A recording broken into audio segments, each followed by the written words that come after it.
તું પાછો આવી ગયો, ઘરે જા. પ્લીઝ માફ કરી દો ને. એકવાર કીધું ને નીકળ. અને તમે બંને અહીંયા શું કરો છો? હે, મારું થોડું જોવો છો? એક મિનિટ, શું આટલા વર્ષો આપ્યા છે કંપનીને અને કહે છે નીકળ? એ રાકેશ ચૂપ હો. એ જાડિયા, તું ચૂપ થઈ જા, નહીં તો ત્યાં જ ઉચ્ચો કરીને પછાડીશ. રાકેશ વચ્ચે તો બોલતો જ નહીં. જ્યાં જુઓ ત્યાં સાહેબ હોવાનો રોબ જાણે છે. કીધું ને વચ્ચે નહીં.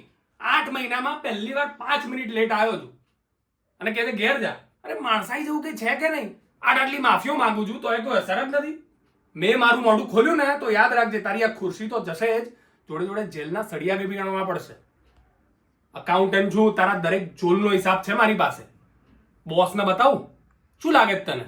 બોસ તારો સંબંધી છે એટલે તને કશું કરશે નહીં? અને આ બંનેનો શું વાંક છે?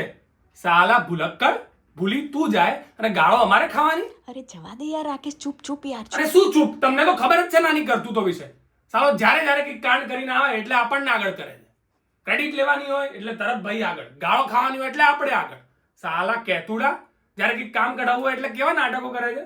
રાકેશ પ્લીઝ આટલું જોઈ લેજે ને. નીલ પ્લીઝ આટલું સંભાળી લે. અરે ક્યાં સુધી સંભાળવાનું?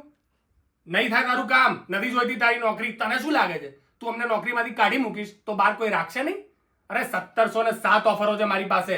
નીલ નીતિન ચલો, આ મુકેશની ગુલામી ના કરાય. હા હા નીકળ નીકળ નીકળ. અને આજ પછી મને બહાર રસ્તામાં ક્યાં મળી ગયો ને તો યાદ રાખજે.